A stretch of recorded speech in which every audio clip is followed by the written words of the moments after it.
sumber kekuatan, oh, sumber kekuatan, sumber kekuatan bagi semua orang yang membutuhkan.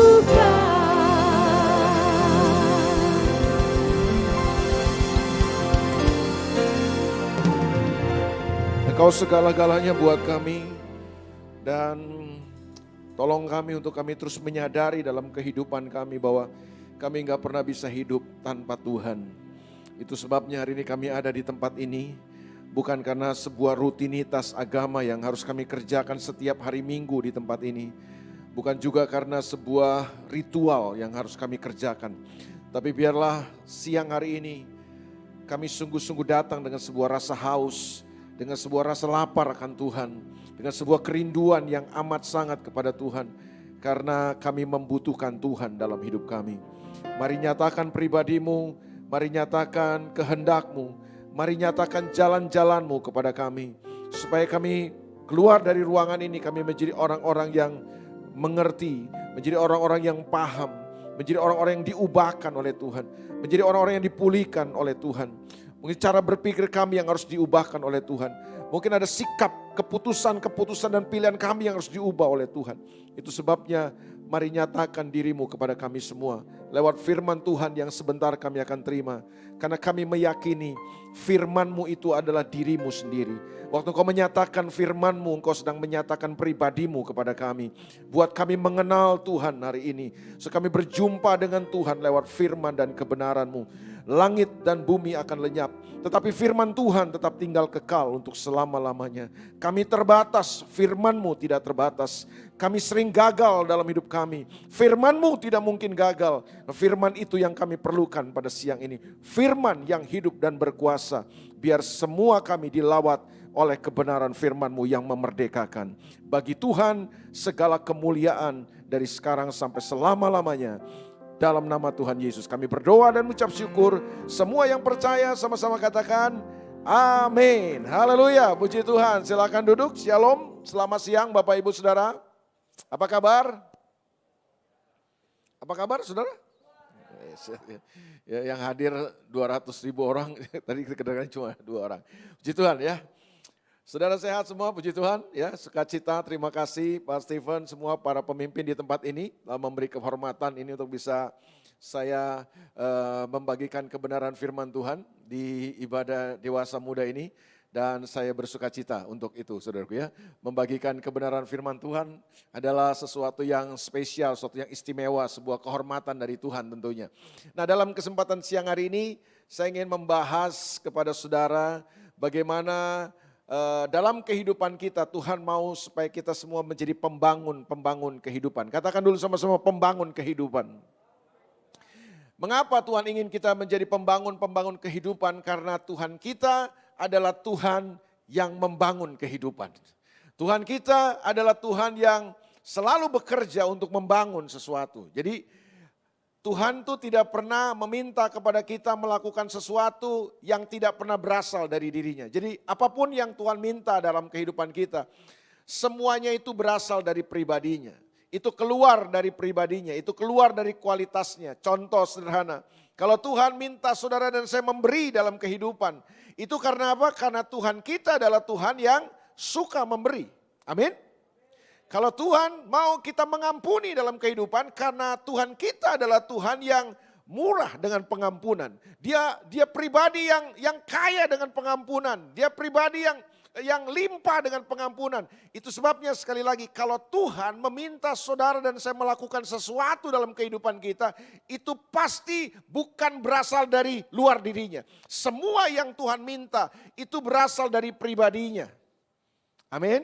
Nah, Tuhan mau supaya saudara dan saya menghidupi kualitasnya. Nah, itu yang berulang kali saya sampaikan. Saya entah saudara masih mengingat atau tidak, tapi setiap kali saya punya kesempatan selalu saya ulang-ulang ini, bahwa tujuan utama, ultimate goal daripada penebusan dan keselamatan Kristus dalam hidup kita bukan sekedar memindahkan saudara dari bumi ke sorga, bukan. tujuan utama Tuhan waktu dia menyelamatkan dan menebus saudara dan saya adalah tujuannya supaya saudara dan saya bisa menjadi serupa dan segambar dengan dia. Menjadi serupa dan segambar dengan Tuhan Yesus tentunya bukan bicara tampang kita jadi serupa Yesus, tapi gaya hidup kita, kualitas hidup kita, karakter kita, sifat kita, pelayanan kita, sepak terjang kita, cara berpikir kita, cara kita merasa, reaksi-reaksi dalam kehidupan kita harusnya menjadi serupa dan segambar dengan Kristus. Itulah yang dimaksud. Mengapa? Karena Tuhan memanggil saudara dan saya bukan hanya sekedar dia panggil kita dari kegelapan masuk kepada terangnya, tapi supaya saudara dan saya bisa menghidupi kualitasnya dalam kehidupan kita. Sudah setuju itu? Jadi tujuan utama kekristenan bukan sekedar bisa masuk surga kan? Bahwa tujuan utamanya adalah supaya saudara dan saya dikembalikan untuk menjadi serupa dan segambar dengan Tuhan. Masuk surga itu cuma akibat daripada kekristenan kita. Akibat dari kekristenan kita adalah kalau kita mati kita masuk surga. Karena Yesus sudah menyelamatkan dan menebus kita. Tapi tujuannya bukan sekedar masuk surga. Supaya saudara dan saya bisa menghidupi kualitas Tuhan.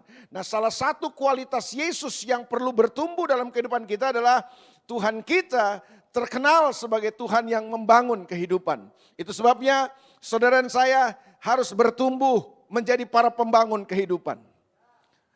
A builder, jadilah seorang pembangun kehidupan. Tuhan mau di tengah-tengah masa yang sulit ini, di tengah-tengah masa yang sukar, ada begitu banyak orang yang frustasi, ada begitu banyak orang yang kecewa dalam kehidupan, ada begitu banyak orang yang sedang menderita, ada begitu banyak orang yang sedang kehilangan pengharapan karena situasi yang tidak pasti dan tidak menentu ini. Satu hal, Tuhan mau supaya kita tampil menjadi para pembangun kehidupan.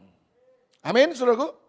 Jadi semua yang Tuhan kasih dalam hidup saudara, sadar enggak saudara? Semua yang Tuhan kerjakan, semua yang Tuhan buat dalam hidup saudara, semua yang Tuhan berikan, apa aja saudara bisa sebutkan itu? Apa aja? Apa yang Tuhan sudah kerjakan dalam hidup saudara? Apa? Hah? Apa? Nasihat. Tuhan kasih ya? Iya, Tuhan kasih ya itu. Tuhan kasih nasihat ya. Oh sehat, sorry nasihat kedengarannya. Sorry kalau siang-siang gini telinga saya agak kurang-kurang ini ya Pak. Sorry.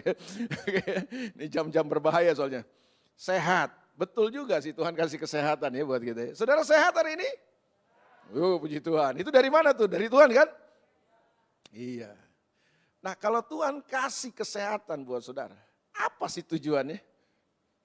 Supaya bisa jalan-jalan Pak, supaya bisa nongkrong-nongkrong di mall, ya pasti nggak begitu kan?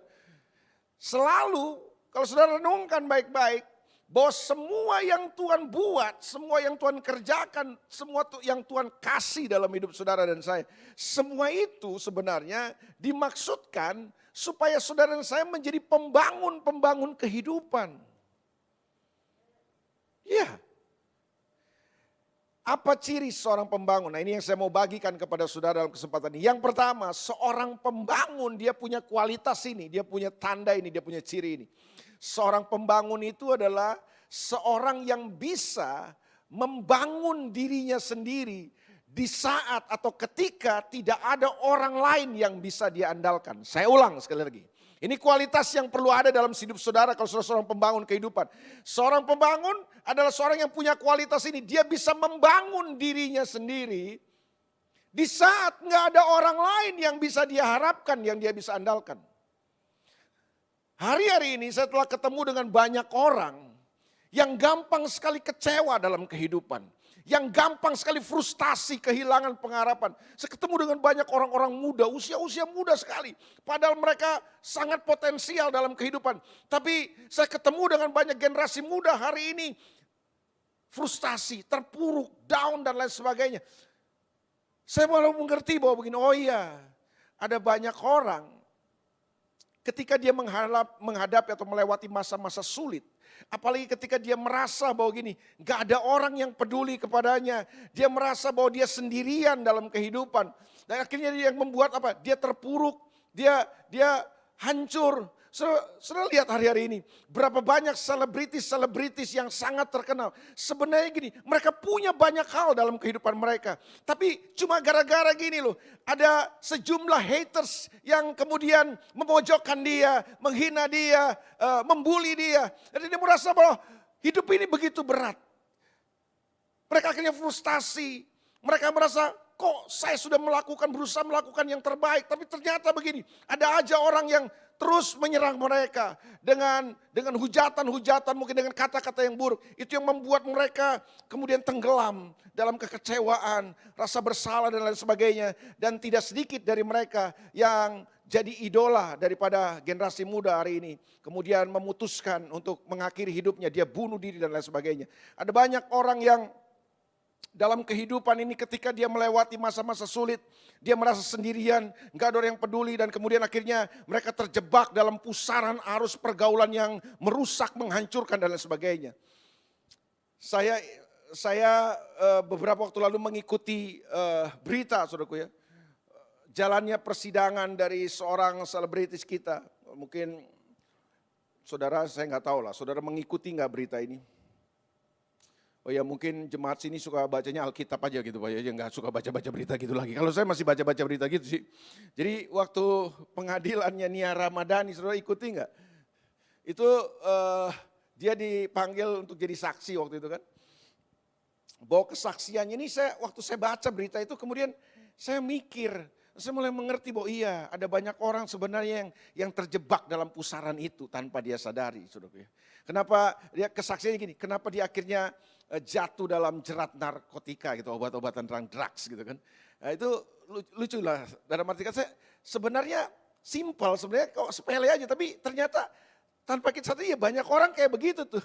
Jadi gini, sebagai seorang selebritis, sebagai seorang public figure, dia mesti tampil dalam keadaan yang semuanya serba baik. Dia mesti tampilkan sebuah penampilan yang kesannya gitu dia bahagia, dia senang, bahwa dia tuh seorang yang sangat diidolakan dan lain sebagainya. Nah, tekanan-tekanan untuk tampil selalu menyenangkan orang atau bahagia, harus kelihatan sukacita, senang, nggak punya masalah dan lain sebagainya, itu menekan dia. Dan tanpa dia sadari, tekanan-tekanan itu datang dan sebenarnya dia nggak kuat menghadapi tekanan itu, kemudian lari ke drugs, larinya ke narkoba. Karena ternyata kan gini, dalam kehidupan dia tidak bisa selalu menampilkan penampilan yang seperti itu. Dia tidak bisa mencitrakan dirinya terus seperti itu. Ada saatnya mungkin dia nggak mampu, dia nggak bisa. Nah, di saat dia nggak bisa itu, dia merasa tertuduh, dia merasa tertekan dan kemudian larinya ke narkoba. Kenapa? Karena narkoba katanya bisa membuat penampilan kita happy terus ya kan dan lain sebagainya. Nah, itu yang saya bilang tadi bahwa saya mulai mengerti ada banyak orang hari ini saudaraku yang ketika menghadapi realita kehidupan, kenyataan kehidupan. Apalagi ketika tekanan datang bertubi-tubi dalam kehidupannya. Mereka merasa mereka sendirian, gak ada orang yang peduli. Padahal mungkin mereka punya banyak teman. Tapi mereka merasa bahwa gini teman-teman mereka gak peduli dengan mereka. Di saat mereka mengalami tekanan-tekanan yang bertubi-tubi yang begitu berat. Mereka kemudian menjadi down, mereka menjadi frustasi. Dan mereka gak bisa membangkitkan diri mereka sendiri. Kualitas seorang pembangun berbeda. Seorang pembangun adalah seorang yang punya ciri, orang yang punya kualitas, dia bisa membangun dirinya sendiri, dia bisa membangkitkan dirinya sendiri di saat nggak ada orang yang bisa membangun dirinya. Di saat nggak ada orang yang bisa dia andalkan, di saat nggak ada orang yang dia bisa harapkan, seorang pembangun punya kualitas, dia bisa membangun dirinya sendiri. Dengarkan ini baik-baik saudaraku. Kalau saudara nggak punya kemampuan untuk membangun diri saudara sendiri, bagaimana mungkin saudara bisa membangun yang lain dalam kehidupan? Alkitab berisi dengan orang-orang yang sebenarnya adalah orang-orang biasa, tapi Tuhan temukan akhirnya mereka punya kualitas itu. Contohnya banyak di Alkitab, ada Yusuf. Yusuf seorang diri saudaraku. Ketika dia harus melewati pengalaman-pengalaman hidup yang pahit dalam kehidupannya. Dia nggak punya siapa-siapa, dia seorang diri. Dia dijual jadi seorang budak kepada pedagang dari Midian. Lalu kemudian oleh pedagang Midian itu dia dijual lagi ke Mesir. Ke rumah seorang pejabat istana Firaun yang bernama Potifar. Yusuf sendirian di sana. Waktu dia difitnah oleh tante Potifar. Waktu dia dijebloskan ke dalam penjara. Yusuf sendirian. Ingat waktu itu belum ada YouTube Pak. Belum ada YouTube. Belum ada Spotify. Belum ada. Saya pikir Yusuf mau bangun hidupnya bagaimana? Tapi ini yang saya mau bilang sama saudara. Bos Yusuf seorang anak muda, dia melewati pengalaman-pengalaman yang pahit. Tekanan datang bertubi-tubi dalam kehidupannya. Pertanyaannya adalah, apakah Yusuf terpuruk dalam kehidupan? Enggak. Apakah Yusuf frustasi, lalu kemudian terjebak dalam pusaran-pusaran hal-hal yang sia-sia dan kemudian menghancurkan kehidupannya? Enggak. Kenapa? Karena Yusuf punya kualitas untuk membangun dirinya. Amin. Saya nggak tahu situasi saudara hari ini. Tapi saya berdoa supaya semua saudara yang hadir pada siang hari ini, saudara punya kualitas pembangun ini. Saya nggak tahu situasi saudara apa, tapi apapun situasi saudara, harusnya saudara adalah orang-orang yang punya kemampuan. Saudara orang-orang yang bisa membangun diri saudara di saat mungkin tidak ada orang yang bisa saudara harapkan. Amin. Ada saatnya kau nggak bisa harapkan temanmu. Ada satu saat, mungkin saudara nggak bisa harapkan pendeta saudara. Betul kan saudara? Ya puji Tuhan buat para pemimpin rohani, buat para pendeta. Tapi ada saatnya mungkin kita merasa bahwa di dalam kehidupan kita ini kita dapat tekanan di mana gini. Pendeta kita mungkin juga nggak bisa bikin apa-apa. Tapi percayalah gini saudara.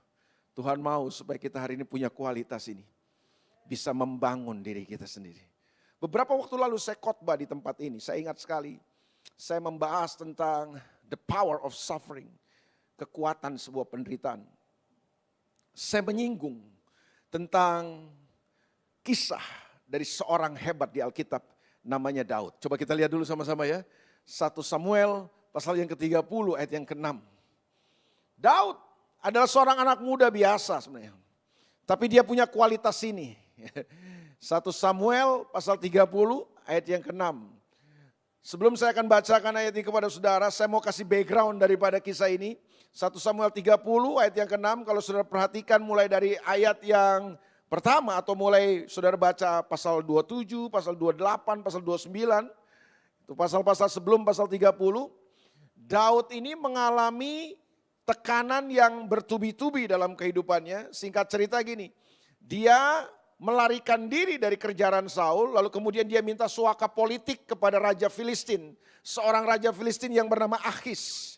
Nah, Akhis kemudian menerima Daud dengan lapang dada, dengan tangan terbuka. Kenapa? Karena Akhis berpikir begini, ya ampun pahlawan Israel minta suaka politik gitu loh. Ini Daud adalah orang yang baru saja mengalahkan Goliat. Jadi dia terima banget saudaraku ya.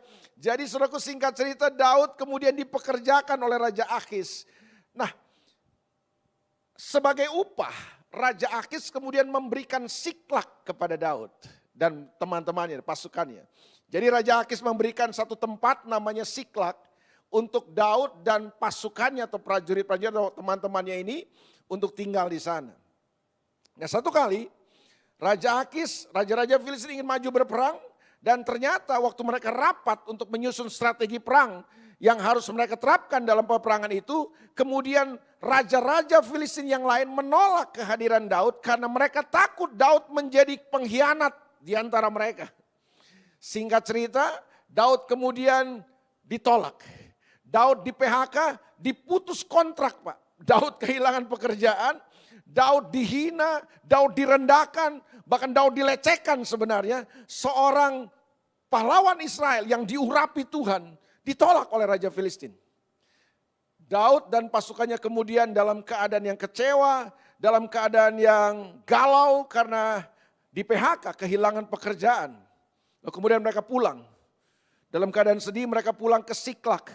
Nah waktu sampai di Siklak lebih kaget lagi. Karena persoalan yang satu belum selesai, tekanan yang satu datang dalam hidup mereka, mereka belum keluar dari tekanan itu, kemudian mereka harus menyaksikan sebuah kenyataan pahit dalam hidup mereka, Siklak tempat tinggal mereka di bumi hanguskan oleh bangsa Amalek.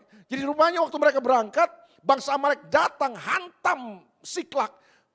Tenda-tenda mereka, rumah-rumah mereka, kemah-kemah mereka dibakar habis sama bangsa Amalek. Istri, anak-anak dan orang tua mereka ditawan semuanya oleh bangsa Amalek. Jadi waktu mereka datang udah gak ada apa-apa, semua udah habis saudaraku. Bahkan dibakar habis itu tenda-tenda mereka. Mereka sedih lagi, mereka galau lagi, mereka tambah kecewa lagi. Itu sebabnya Alkitab bilang gini, mereka nangis ngelihat kenyataan itu. Bahkan nangisnya mereka udah gak sanggup nangis lagi. Jadi nangis yang sudah tidak sanggup menangis lagi. Air mata mereka udah gak keluar artinya lah. Udah kering, kenapa? Karena tangisan mereka sudah bertubi-tubi. Dalam keadaan seperti itu, biasa dalam tekanan yang datang, kecenderungan orang biasanya akan mencari siapa yang bisa disalahkan kan. Jadi teman-teman Daud, orang-orangnya dia ini, kemudian cari siapa yang harus disalahkan dengan semua peristiwa yang menyedihkan ini. Lalu kemudian mereka ambil kesimpulan yang perlu disalahkan adalah Daud pemimpinnya. Itu sebabnya mari kita baca ayat yang ke-30, pasal 30 ayat yang ke-6. Ini dia kisahnya. Dan Daud sangat terjepit. Katakan sama-sama sangat terjepit. Jadi Daud bukan terjepit Pak. Dia sangat terjepit. Lalu apa katanya? Karena rakyat mengatakan hendak melempari dia dengan batu. Sudah bisa bayangkan. Teman-temannya sendiri. Anak buahnya sendiri. Udah gak percaya sama Daud. Dan yang mereka mau lakukan adalah mereka ambil batu. Mereka mau lempar Daud. Jumlahnya ada berapa? Kurang lebih ada 600 orang anak buah Daud itu. Sudah bisa bayangkan 600 orang ngambil 600 batu aja. Satu orang satu batu, 600 batu Pak. Kalau itu dilempar ke tubuhnya Daud, bonyok-bonyok di Daud nih. Jadi Daud udah terjepit banget, dia udah terpojok banget. Kenapa? Karena anak buahnya sendiri, orang dekatnya sendiri udah gak percaya sama dia. Saya pernah ngalami kayak gini. Di mana gak ada orang lain yang saudara bisa andalkan di situ. Orang yang mungkin saudara selama ini percaya sekalipun udah mulai berbalik menyerang saudara. Ini Daud. Tapi ini yang keren, ini yang keren. Dan Daud sangat terjepit karena rakyat mengatakan hendak melempari dia dengan batu. Seluruh rakyat itu telah pedih hati karena masing-masing anaknya laki-laki dan perempuan. Ayat ini diakhiri dengan sebuah kalimat yang bagus banget. Dia bilang gini, tetapi Daud. Apa? Tetapi Daud apa? Menguatkan kepercayaannya kepada Tuhan. Ini yang keren. Ini kalau saya bayangin ya, milenial atau generasi muda zaman sekarang ngalami kayak gini nih, udah dah. Habis dah, putus dah nih. Tapi beda sama Daud, makanya dikatakan tetapi. Kata tetapi itu kan menunjukkan perbedaan.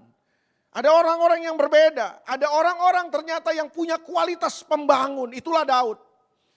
Di tengah-tengah situasi yang menekan dan menjepit dia dan itu datang bertubi-tubi dan gak ada satu orang pun yang dia bisa harapkan di saat-saat seperti itu. Kerennya Daud gak terpuruk, Daud gak hancur di situ, Daud gak frustasi, Daud gak pasrah dengan hidupnya, tapi ini yang dia lakukan. Di saat yang seperti itu, Daud kemudian menguatkan kepercayaannya. Dia membangun iman yang ada di dalam dirinya. Dia membangun spirit yang ada di dalam dirinya. Dia kuatkan kepercayaannya kepada Tuhan. Bahwa dia sadar orang lain dia udah nggak bisa punya lagi. Mungkin orang lain udah nggak ada lagi sama dia. Tapi dia tahu gini, ada Tuhan yang tetap bersama dengan dia. Dia kuatkan hatinya itu. Dan saudara, nanti saudara baca, kita nggak punya waktu tentunya untuk baca semua ayat ini kan. Nanti saran saya saudara baca, pulang ke rumah baca 1 Samuel pasal 30 ini. Di ayat yang ke-7, 8, 9, dan 10. Itu saya nggak tahu dari mana, tiba-tiba Daud punya kekuatan saudaraku untuk maju berperang dan kalahkan Amalek. Karena gini, waktu dia kuatkan imannya, dia kuatkan kepercayaan, dia kuatkan spiritnya. Maka yang terjadi gini, dia datang sama Tuhan. Dia bilang, Tuhan maju ke aku Tuhan. Melawan bangsa Amalek. Tuhan bilang gini, maju kamu Daud. Aku telah menyerahkan bangsa Amalek ke dalam tanganmu. Daud punya kekuatan yang luar biasa. Ini di saat saya lihat ini ya situasi. Ini gak mungkin Daud ini punya kekuatan. Dari mana dia? Oh, ternyata gini. Waktu dia di dalam keadaan terpojok, tersudut, terjepit dan lain sebagainya. Daud kemudian perkuat manusia yang di dalamnya imannya, hatinya, spiritnya. Itu yang membuat kemudian spirit yang bangkit dari dalam itu ternyata bisa memberi kekuatan yang jauh lebih dahsyat. Alkitab bilang gini, Daud tidak menguatkan persenjataannya, dia gak menguat percaya. Dia sadar bahwa situasi ini gak bisa dihadapi dengan kekuatan lahiriah nih. Daud sadar situasi ini harus dihadapi dengan kekuatan manusia di dalamnya, imannya, kepercayaannya. Itu yang membuat Daud bangkit dan Daud bisa mengalahkan musuh-musuhnya. Daud meraih kemenangan yang gilang gemilang. Dia bisa mempengaruhi teman-temannya yang sempat down itu. Untuk apa kemudian berperang melawan bangsa Amalek. Dan Alkitab bilang tidak ada satu dari keluarga mereka yang ditawan oleh bangsa Amalek yang tidak bisa dikembalikan, direbut kembali oleh mereka. Dan tidak ada satupun yang jadi korban kata Alkitab. Daud mengalami kemenangan yang gilang gemilang. Ini yang saya bilang tadi, seorang pembangun itu punya kualitas untuk membangun dirinya sendiri. Waktu saudara galau, waktu saudara gelisah, waktu saudara tertekan dalam hidup saudara, gak ada orang yang bisa saudara andalkan dan harapkan, apa yang saudara lakukan? Daud melakukan ini, dia bangkitkan imannya, dia perkuat kepercayaannya. Mazmur 103, coba kita baca ya. Mazmur pasal 103. Ini Daud. Mazmur pasal yang ke-103, coba kita perhatikan ayat yang pertama.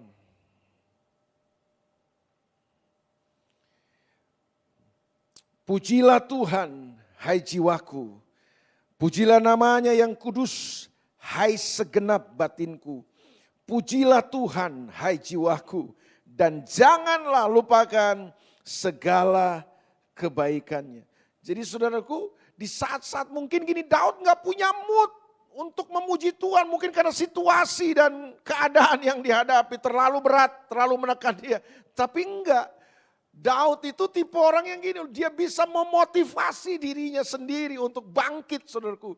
Waktu jiwanya gak suka memuji Tuhan karena mungkin situasi sedang menekan. Waktu jiwanya mungkin karena begitu tekanan datang, mungkin jiwanya kurang mood untuk memuji Tuhan. Dia katakan, hai jiwaku. Ini dia gak lagi pimpin pujian saudaraku. Ya, saudara mesti tahu nih, Mazmur 103 ini Daud gak sedang pimpin pujian. Dia sedang berkata kepada dirinya sendiri, hei jiwaku, kenapa kau tertekan? Naikkan pujian, kamu harus memuji Tuhan. Gitu loh. Jadi saya belajar begini, kenapa Daud begitu luar biasa dalam kehidupannya? Karena ternyata dia punya kualitas ini. Dia bisa membangun dirinya sendiri. Di saat orang lain gak ada yang dia bisa harapkan dan andalkan. Saya berdoa supaya kualitas ini ada pada saudara. Amin. Tantangan kita ke depan tidak akan lebih mudah, percayalah saudaraku. Tapi saya berdoa supaya saudara jadi orang-orang muda, anak-anak Tuhan yang punya kualitas. Bisa membangun diri saudara sendiri di saat nggak ada satu orang pun yang bisa saudara andalkan dan harapkan. Amin. Makanya gini, kalau saudara terpuruk berarti kesimpulannya adalah gini. Kalau saudara hancur, tergilas oleh semua situasi dan keadaan saudara, tekanan-tekanan dalam hidup saudara, jangan pernah salahkan orang lain. Saya ulang sekali lagi. Kalau engkau hancur, engkau tergilas, engkau tersapu dengan semua situasi dan keadaan-keadaanmu. Jangan pernah salahkan orang lain. Semua itu terjadi karena apa? Karena saudara tidak punya kualitas seorang pembangun dalam kehidupan. Tuhan gak pernah janjikan jalan kita selalu rata. Betul gak? Tuhan gak pernah janjikan hidup kita ini mulus dan lancar jaya. Makanya kalau ada pendeta yang bilang percaya Yesus hidupmu akan lancar jaya gak ada masalah. Itu bohong. Janji penyertaan Tuhan tidak secara otomatis akan membuat jalan kita jadi mulus. Wah, saudara kayaknya kurang percaya nih. Saya ulang sekali lagi, janji penyertaan Tuhan dalam hidup kita tidak secara otomatis membuat jalan kita mulus. Hidup tanpa peperangan dan pertempuran tanpa tekanan, enggak. Saudara baca Alkitab ulang. Yosua pasal 1, waktu Yosua berhadapan dengan satu situasi yang gak gampang. Dia harus menggantikan seorang pemimpin hebat, pemimpin karismatik namanya Moses. Itu gak gampang. Kalau gantiin pemimpin yang jelek, yang lemah, yang rapuh gampang Pak. Kita gak akan dibandingkan pun kita oke lah. Orang pemimpin sebelumnya dodol kok. Tapi ini Pak pemimpin sebelumnya karismatik, hebat. Spektakuler, sensasional. Wah, Yosua siapa? Yosua bukan punya darah biru, dia nggak ada keturunan nabi, nggak ada keturunan imam. Bapaknya rakyat biasa. Yosua cuma ajudan. dari seorang pemimpin yang luar biasa. Siapa Yosua? Makanya ketika tongkat estafet kepemimpinan Tuhan percayakan kepada Yosua. Wah, Yosua gemeteran, Pak. Dia tahu mimpin bangsa Israel nggak gampang. Oh, dia udah lihat kok Musa yang hebat, yang mujizatnya spektakuler aja bisa dilawan sama bangsa Israel. Apalagi dia kan. Jadi saudara ciut di hatinya Yosua. Tapi Tuhan bilang begini sama Yosua, Yosua, sama seperti aku menyertai Musa, aku pun akan menyertai engkau. Setiap tanah yang kau injak akan menjadi milikmu dan tidak ada satu orang pun yang mampu bertahan menghadapi engkau. Wah, ini kalau saudara terima janji kayak gini gimana nih? Haleluya, dahsyat. Dan saudara mungkin mulai berpikir gini, oh semuanya akan dibuat lancar jaya oleh Tuhan. Enggak dong. Yosua harus menghadapi sungai Yordan yang deras, tetap. Yosua harus berhadapan dengan Yeriko, kota yang besar, yang punya benteng besar, tetap. Yosua harus menghadapi bangsa-bangsa yang raksasa di tanah kan, tetap. Peperangannya, tantangannya tetap. Tapi Tuhan bilang gini sama Yosua, kuatkan dan teguhkan hatimu. Amin. Saya ulang, kuatkan dan teguhkan hatimu. Nanti saudara baca Yosua pasal 1, saudara ketemu ada 3 kali Tuhan kasih tahu itu. Kuatkan dan teguhkanlah hatimu. Kuatkan dan teguhkanlah hatimu.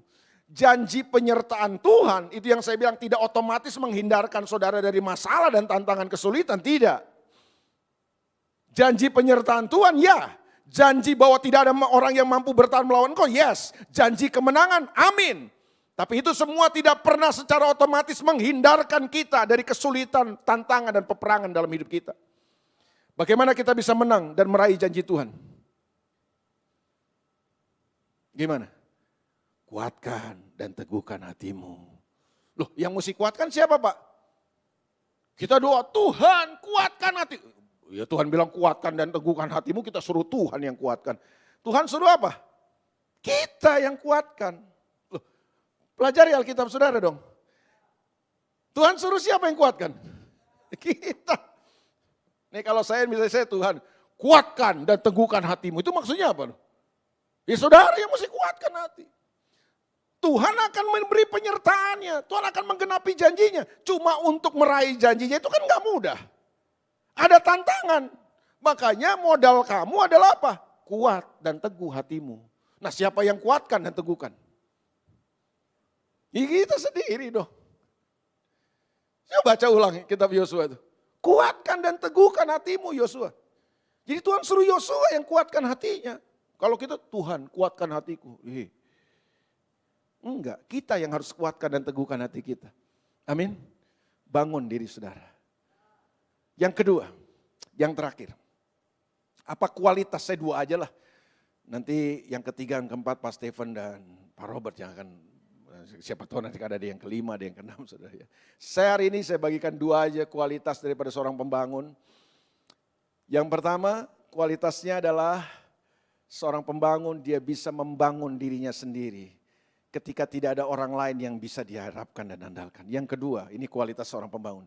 Dia bisa membangun kehidupan orang lain. Saya ulang sekali lagi. Kualitas seorang pembangun adalah dia bukan hanya bisa membangun dirinya sendiri. Tapi seorang pembangun dia punya kualitas ini. Dia bisa membangun kehidupan orang lain. Bahkan di saat-saat mungkin saudara sedang mengalami kesulitan, saudara sedang mengalami kesusahan, saudara sedang mengalami masalah dan tekanan. Mari saya beritahu kepada saudara, tekanan, kesulitan, masalah, persoalan, kesukaran, apapun yang saudara bisa sebutkan namanya itu, semua itu bukanlah penghalang. Saya ulang, semuanya itu bukanlah penghalang untuk saudara dan saya tampil jadi pembangun kehidupan orang lain. Persoalan terbanyak dari kita adalah ketika kita mengalami masalah, ketika kita mengalami tekanan dalam kehidupan kita, kita merasa gini loh, kita mulai jadi gini. Kita playing victim, kita berpikir bahwa kita korban, kita perlu dikasihani, kita perlu ditolong.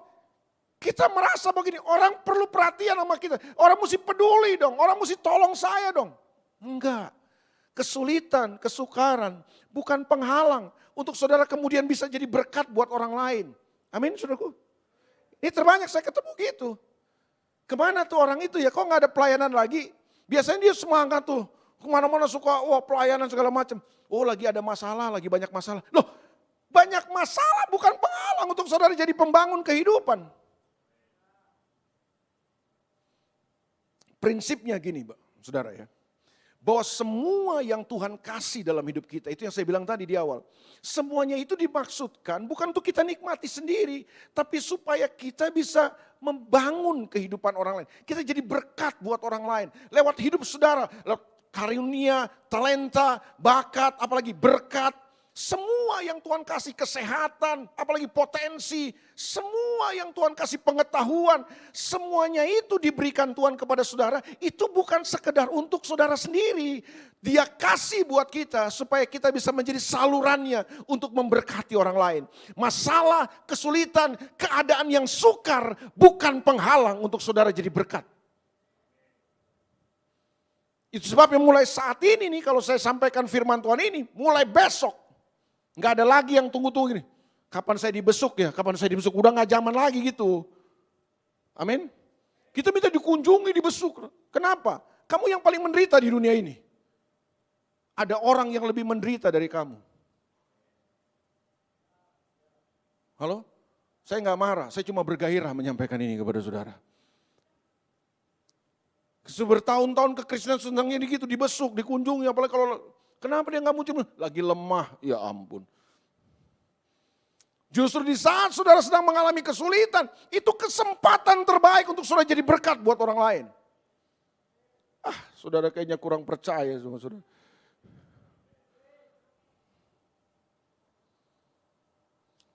Beberapa ayat saya akan sodorkan kepada saudara supaya ini membukakan mata saudara. 2 Korintus 8 ayat yang pertama. 2 Korintus 8 ayat yang pertama. Coba kita lihat. Multimedia bantu saya. Nah ini dia bagusnya. Saudara-saudara, kami hendak memberitahukan kepada kamu tentang kasih karunia yang dianugerahkan kepada jemaat-jemaat Makedonia. Jemaat-jemaat di Makedonia ini, jemaat-jemaat yang apa nih saudaraku ya kan? Ini Paulus sedang bersaksi nih kepada jemaat Korintus. Kamu mesti belajar dari jemaat Makedonia. Jemaat Makedonia ini punya kualitas hebat. Ayat 2. Selagi dicobai dengan berat. Katakan sama-sama dicobai dengan berat. Jadi jemaat Makedonia lagi apa? Bukan lagi sukses Pak. Bukan lagi jaya nih, bukan lagi enak hidupnya, bukan. Mereka lagi dicobainya dengan berat. Terus dalam berbagai penderitaan, berarti penderitanya bukan satu bos. Penderitanya banyak banget ini.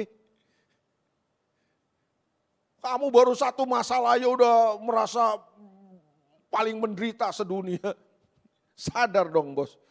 Ini jemaat Makedonia ini sedang dicobai dengan berat dalam berbagai penderitaan. Berarti penderitaannya banyak banget, masalahnya banyak banget yang lagi menekan mereka. Dan meskipun sukacita mereka meluap dan meskipun mereka sangat miskin, bukan miskin bos, sangat miskin. Ada di sini yang miskin? Jemaat Makedonia sangat miskin. Loh, ini kalau terjadi di jemaat sekarang gimana nih kalau jemaat Makedonia sangat miskin nih? Ya saya yang perlu dibantu dong Pak. Kita perlu dibantu, kita miskin kok. Terus kita suruh bantu pekerjaan Tuhan, orang kita aja susah kok. Kan kita gitu mentalnya. Sorry, jemaat Makedonia gak punya mental kayak gitu bos.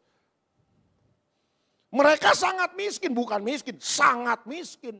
Namun mereka kaya dalam kemurahan. Keren. Ayat 3.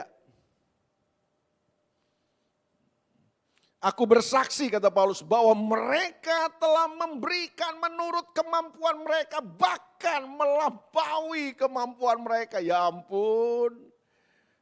Ini kualitasnya hebat banget sih. Gimana jadi jemaat Makedonia? Ayat 4. Dengan kerelaan sendiri, nggak dipaksa-paksa, nggak didorong-dorong. Dengan kerelaan sendiri mereka meminta dan mendesak. Mungkin Paulus tuh kasihan, ini kalau pikiran saya waktu saya baca ini. Mungkin Paulus kasihan, ya udahlah kita nggak usah ngajak jemaat Makedonia lagi pada susah tuh mereka semua. Miskin udah nggak usah deh, kita nggak usah ngajak-ngajak mereka lah untuk bantu pekerjaan Tuhan yang lain, kasihan mereka. Paulus mungkin gitu, tapi jemaat Makedonia mentalnya gini. Tolong Paulus jangan gitu. Iya kan gitu kan. Beri kami kesempatan, tolong kasih kami kesempatan untuk kami berkarya juga buat Tuhan. Membantu pekerjaan Tuhan. Wih keren nih. Karena apa katanya? Dengan kerelaan sendiri mereka meminta dan mendesak kepada kami. Yang mendesak bukan Paulus loh. Yang mendesak jemaat Makedonia nih. Supaya mereka juga beroleh kasih karunia untuk mengambil bagian dalam pelayanan kepada orang-orang kudus. Keren. Ayat 5. Waduh. Ini saya kalau baca ya 2 Korintus 8 ini saya nangis. Saya kadang-kadang malu sama jemaat Makedonia. Makanya kalau baca ayat ini, sesusah apapun, saya akan tetap bergerak untuk memberkati orang lain. Karena ternyata saya belajar, kesusahan saya sebelum ada apa-apa dibandingkan jemaat Makedonia. Dan saya belajar bahwa kesusahan, kesulitan, bahkan kemiskinan bukan penghalang untuk kita jadi berkat buat orang lain. Kalau engkau berpikir bahwa kesusahanmu, kemiskinanmu, kesulitanmu itu merupakan alasan untuk kau dikasihani oleh orang lain, engkau keliru besar. Kau bukan pembangun. Makedonia, mereka memberikan katanya lebih banyak daripada apa yang kami harapkan. Ya ampun. Paulus mungkin tadi ekspektasinya, ya udahlah, dia bisa bantu doa, ya udah puji Tuhan. Gitu. Ternyata jemaat Makedonia gak hanya bantu doa. Di saat mereka gak punya loh. Mereka kekurangan. Tapi mereka bisa memberi lebih daripada yang Paulus harapkan. Mereka memberikan diri mereka pertama-tama kepada Allah.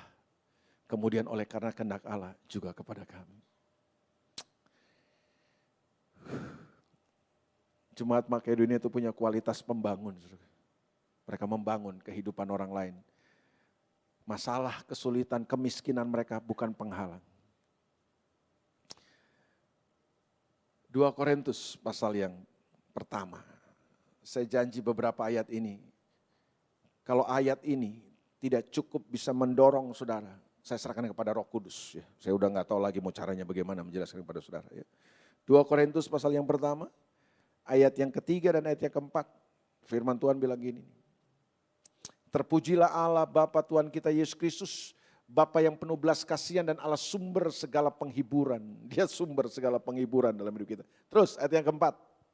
Yang menghibur kami dalam segala penderitaan kami. Jadi ini Paulus lagi ngalami penderitaan nih. Tapi dia ngalami Allah sumber segala penghiburan. Dia tahu Tuhan menghibur, dia menerima penghiburan dari Tuhan. Nah penghiburan yang dia terima dari Tuhan di saat dia sedang mengalami penderitaan, katanya apa? Sehingga kami sanggup menghibur mereka yang berada dalam bermacam-macam penderitaan. Dengan penghiburan yang kami terima sendiri dari Allah. Tuh kan. Jadi waktu saat-saat Paulus mengalami penderitaan dalam kehidupannya, kesulitan, masalah. Paulus bisa menghibur orang lain gitu loh. Itu yang saya bilang. Bahwa kesulitan, penderitaan dan masalah harusnya tidak menghentikan kita. Untuk kita bisa bangun kehidupan orang lain. Kita jadi berkat buat orang lain. Amin. Saya nggak tahu saudara sedang mengalami masalah, kesulitan. Itu jangan jadi penghalang saudara. Makanya udah nggak boleh ada lagi nih. Kemana ya dia udah nggak kelihatan tuh. Oh lagi banyak masalah, udah nggak boleh ada lagi begitu tuh. Oh banyak masalah kok malah mundur. Justru kamu banyak masalah itu kesempatan kamu memberkati orang lain. Karena kamu punya kesempatan untuk mengalami penghiburan dari Tuhan. Kekuatan dari Tuhan. Kekuatan itu sudah pakai untuk menghibur orang lain dong. Jangan sampai dalam kehidupan saudara menjadi seperti Simpson. Pernah dengar Simpson? Saya ingin tutup dengan kisah Simpson. Simpson, kalau sudah pelajari Alkitab saudara. Simpson adalah seorang yang menerima karunia Tuhan yang luar biasa. Tuhan kasih berkat, Tuhan kasih karunia kepada Simpson dengan kekuatan yang maha dahsyat. Tidak ada orang yang punya kekuatan seperti Simpson pada zamannya. Simpson kuat banget. Dengan kekuatannya dia bisa lakukan apa aja yang mungkin orang biasa gak bisa lakukan. Tapi sorry itu saya mau beritahu sama saudara. Setelah pelajari hidup Simpson, saudara akan temukan gini. Semua karunia yang Tuhan kasih kepada Simpson, itu tidak dipakai Simpson untuk tujuan dan misi yang Tuhan tetapkan dalam hidupnya. Tuhan kasih karunia kekuatan kepada Simpson. Tuhan mengurapi Simpson supaya Simpson bisa jadi berkat buat bangsanya. Supaya Simpson jadi pembebas dari bangsa bangsa Israel yang sedang dijajah, sedang diperbudak oleh bangsa Filistin. Tapi sayang sekali, saudara pelajari kisah hidup Simson, saudara akan temukan begini.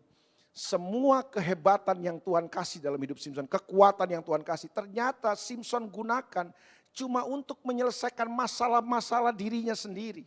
Simson cuma pakai untuk kepentingan dirinya sendiri. Dan persoalan terbesarnya adalah saya temukan gini, semua masalah-masalah itu karena ulahnya sendiri, saudaraku. Jadi dia cuma pakai kekuatan yang Tuhan kasih cuma untuk menyelesaikan masalah-masalah yang dia buat sendiri sebenarnya dalam hidupnya. Contoh sederhana, orang tuanya udah bilang gini, Simson, kamu ini hamba Tuhan, jangan ambil istri dari orang Filistin. Tuhan gak suka, Tuhan gak senang itu. Masa bodoh mah, yang mau kawin kan gua, bukan mama. Jadi Simson gak mau terima nasihat orang tuanya, dia tetap ambil istri dari perempuan Filistin. Dan saudara tahu, dari ulahnya itu kemudian muncul masalah demi masalah. Nah dia pakai kekuatannya itu untuk menyelesaikan masalah-masalah ini. Bukan kepentingan bangsa Israel. Sampai akhirnya gini, Simson kemudian terpuruk. Masalah demi masalah dia buat dalam hidupnya, dia gunakan kekuatannya cuma untuk menyelesaikan masalah-masalah itu. Yang dia buat sendiri. Lalu kemudian Simson ditangkap dan diperbudak. Matanya dibutakan, dia buta dan dia jadi budak tiap hari suruh giling gandum. Orang Filistin punya, dia dipenjara, dia ditahan. Tapi suatu hari Simson bilang gini sama Tuhan, Tuhan aku sadari semuanya. Beri aku kesempatan sekali lagi. Kasih aku kesempatan Tuhan. Supaya aku bisa gunakan kekuatan yang Tuhan kasih buat hidupku. Untuk membebaskan bangsa Israel. Untuk mengerjakan misi Tuhan buat hidupku. Tuhan dengar doanya Simson. Itulah Tuhan. Tuhan kasih kekuatan kepada Simson untuk yang terakhir kali. Tuhan kasih kesempatan. Dan di akhir hidup Simson, dia sadar. Dan dia bisa gunakan kekuatan yang Tuhan kasih dalam hidupnya. Untuk mengerjakan misi Tuhan buat bangsa Israel. Itu untuk pertama kali dalam hidup Simson, dia gunakan anugerah kekuatan yang Tuhan kasih dalam hidupnya untuk misi Tuhan. Dan saudara tahu, Alkitab bilang, ini yang Alkitab bilang, Simson membunuh lebih banyak orang Filistin daripada masa hidupnya. Jadi terakhir hidupnya itu, dia bunuh raja-raja Filistin, orang Filistin yang sedang berkumpul dalam sebuah gedung pertunjukan yang hebat itu. Lebih banyak. Dan sejak itu katanya bangsa Israel keluar dari perbudakan bangsa Filistin. Yang saya kaget adalah waktu saya baca Ibrani pasal 11, Hall of Faith, tokoh-tokoh iman, nama Simson masuk di situ. Nama Simson masuk. Simson itu masuk tokoh iman. Dahsyat. Mungkin kalau Simson gak doa terakhir gak masuk di situ.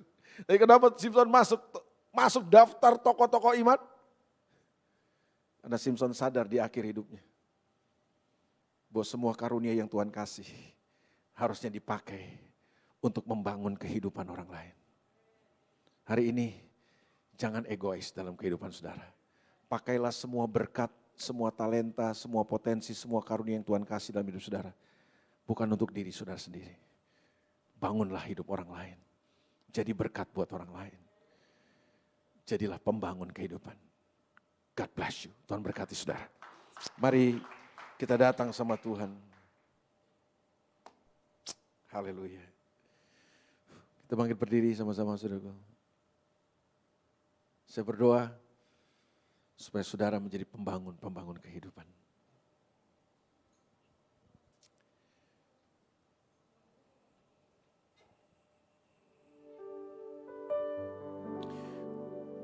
Tuhan, Kau sempurna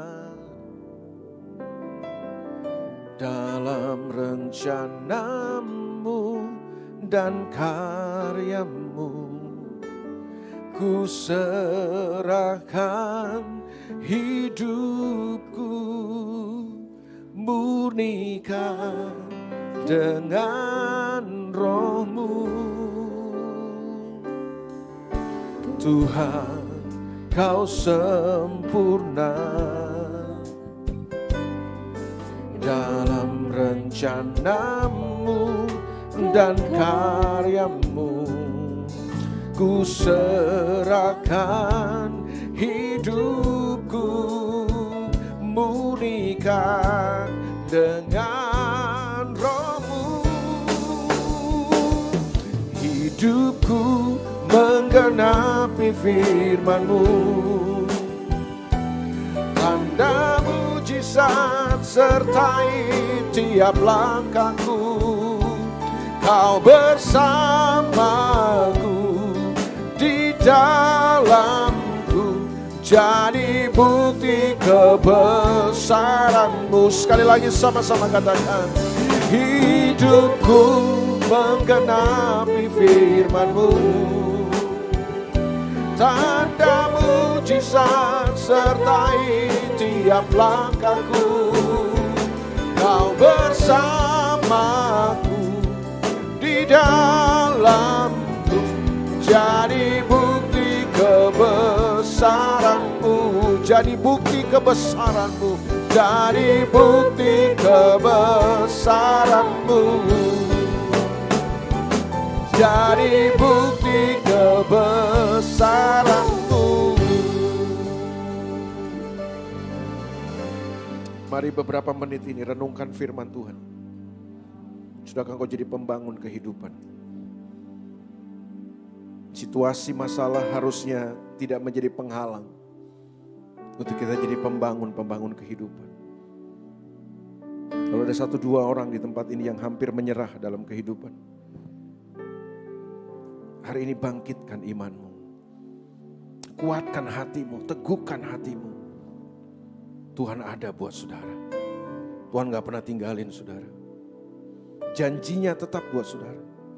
Tapi janjinya itu tidak otomatis membuat jalanmu menjadi mulus. Tetap ada tantangan, ada kesulitan, tapi janjinya Dia menyertai engkau. Dan janjinya adalah Dia akan memberikan kemenangan buat hidupmu. Hadapi semua realita kehidupan. Hadapi semua kenyataan kehidupanmu hari ini. Dan tetaplah menang bersama dengan Tuhan Yesus. Hamba-Mu terbatas untuk mengajarkan kebenaran ini. Tapi biar Tuhan bicara buat umat-Mu. Supaya dimanapun mereka berada hari ini, apapun situasi dan keadaan mereka. Mereka menjadi pemenang-pemenang kehidupan. Karena mereka punya kualitas pembangun kehidupan. Tuhan, kuatkan, teguhkan umat Tuhan di tempat ini. Supaya mereka bisa menguatkan diri mereka. Supaya mereka bisa Tuhan menjadi berkat buat banyak orang. Roh Kudus tolong, Roh Kudus bantu. Supaya mereka jadi berkat Tuhan. Jadi saluran Tuhan, jadi alat Tuhan. Apapun situasi mereka, Tuhan pakai mereka dengan luar biasa. Terima kasih Tuhan Yesus. Meteraikan firman-Mu hari dalam hati kami semua. Supaya hari ini kami menjadi orang-orang yang terus berlari untuk menggenapi rencana-Mu dalam kehidupan kami semua. Di dalam nama Tuhan Yesus kami berdoa dan mengucap syukur. Semua yang percaya sama-sama katakan amin. Amin. Tuhan berkati saudara. God bless you.